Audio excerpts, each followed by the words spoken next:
An empire known for two things: its impressive, almost stubborn, self-sufficiency, and its equally stubborn inability to speak to anyone else. For generations, the people of Newam too have spoken one language, and one language only. They believed it was a sign of strength, a symbol of their unified culture. But this glorious isolation was starting to look a lot like a glorious cage. The global economy was moving on, new alliances were forming. And Newam too? It was getting left behind, smiling and nodding, understanding absolutely nothing. It was a problem. A big, silent, monolinguistic problem. Enter Emperor Timothy Lawrence. He wasn't your typical stuffy monarch born into a life of waving from balconies. He was new. He was different. He saw the cracks in the foundation that his predecessors had proudly ignored. He understood that in a world that was more connected than ever, being the only person in the room who can't understand the conversation is not a power move. It's an invitation to be ignored, or worse, taken advantage of. The empire's proud monolingualism wasn't a shield, it was an anchor, and Emperor Lawrence knew he had to act before the ship sank completely. The situation was becoming laughably dire. Imagine trade negotiations where your diplomats rely entirely on translation apps that occasionally mistake strategic partnership for strategic parsnip. It's not ideal. The nation's brightest minds were hitting a linguistic brick wall, unable to collaborate with international research teams. Tourists would visit, find themselves utterly lost in a sea of confused faces and then leave, telling their friends, "It's a lovely place, but you might as well be trying to ask a cat for directions to the train station." The empire was an island, and the tide was rising. So here we are, June 9th, 2025. Emperor Timothy Lawrence has been on the throne for less than a year, and he's already facing his first major test. Does he maintain the status quo, preserving the comfortable, if slightly dim-witted, monolingual tradition of his ancestors? Or does he do something radical?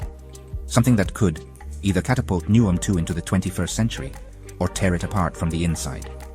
The nation held its breath, completely unaware that their new emperor was about to take a linguistic grenade, pull the pin, and casually roll it into the center of public life. As soon as the idea of compulsory language education was floated, the nation split right down the middle. It was an intellectual civil war, fought not with cannons, but with very strong opinions on television. In one corner, you had the progressives, the academics, and the forward thinkers.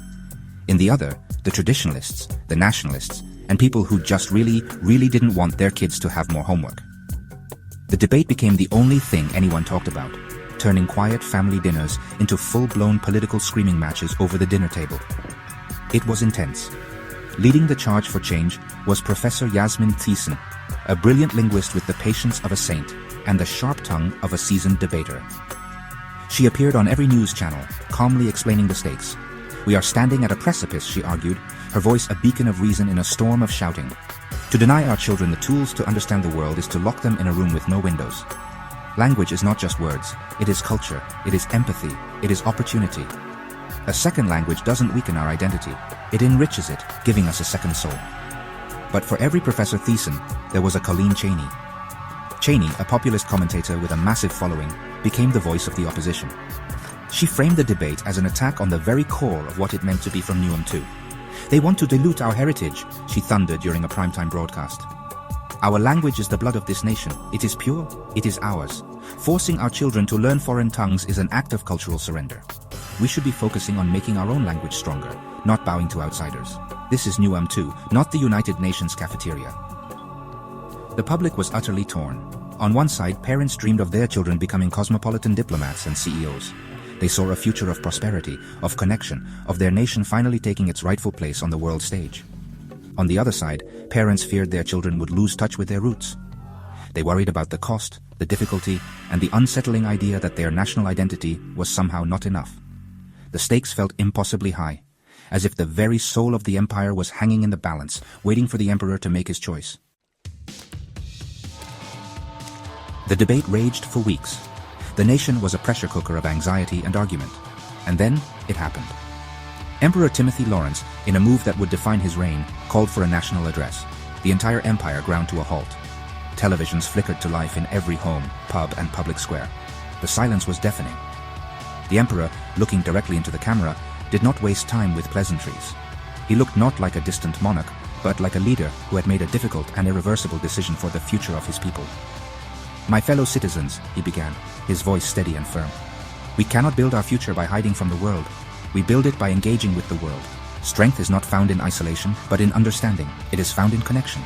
It is found in the ability to speak to our neighbors, to learn from our allies, and to stand firm against our adversaries, not in blissful ignorance, but with the full knowledge of their words and their intentions. The speech was short, direct, and left no room for doubt about what was coming next. Then came the bombshell. Therefore, he declared, each word landing with the force of a hammer blow, effective immediately, I decree that the study of at least one foreign language shall be compulsory in all schools, from the primary level through to university. We will fund this initiative.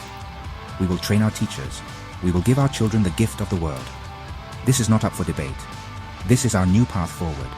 This is the future of Newam 2. The broadcast ended, and then chaos erupted. The reaction was instantaneous and explosive. It was as if the emperor had dropped a cultural bomb right in the middle of the country. Supporters wept with joy, seeing a golden dawn for the empire. They celebrated in the streets, hailing Timothy Lawrence as a visionary, a revolutionary who had the courage to drag their nation into the modern era. They saw a future filled with promise, a generation of young people who could finally compete and cooperate on a global scale. But for every cheer, there was a roar of outrage from the other side. The morning after the decree, the newsstands looked like a battlefield of ink and paper. The headlines screamed from every front page, each one more dramatic than the last. The Lawrence Revolution, Emperor forces foreign tongues on nation, blared one major tabloid. Another, more supportive paper, ran with, a bold new dawn. Timothy the Wise guides Newam 2 into the future. The media was as divided as the public, fanning the flames of both adoration and fury. Talk shows were swamped with callers, some praising the emperor as a savior, others condemning him as a tyrant. The social fabric of Newam 2 felt like it was being stretched to its breaking point. Protests, organized by Colleen Cheney and her followers, erupted in the capital. They marched with signs that read, "Our voice, our language, and don't erase our heritage." They saw the emperor's decision not as a progressive policy, but as a dictatorial imposition that threatened their way of life. Conversely, rallies in support of the emperor sprang up, led by students and academics like Professor Thiessen, holding banners that said, "Thank you, Your Majesty," and "Language is a bridge, not a wall." The question on everyone's lips was, what happens next? Will this bold move actually work? Can the education system handle such a massive, sudden overhaul? Or will it crumble under the pressure, creating a generation of students who are mediocre in 2 languages instead of fluent in 1? The economic and cultural future of the empire now hinges on this single audacious policy.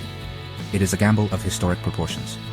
Timothy Lawrence has bet everything on the idea that to save Newam 2 from itself, he first had to force it to listen to the rest of the world. This single act has defined Emperor Timothy Lawrence's rule. He's no longer just a new monarch, he is a revolutionary, for better or for worse. He has drawn a line in the sand, and the empire must now choose which side it's on. The coming months will be a test of his resolve and his nation's resilience. Will this be remembered as the moment Newam 2 stepped into the light, or the moment it began to tear itself apart? Only time will tell, but one thing is certain. Newam 2 will never be the same again. And it all started with one simple, terrifying, and brilliant idea. Learn another language.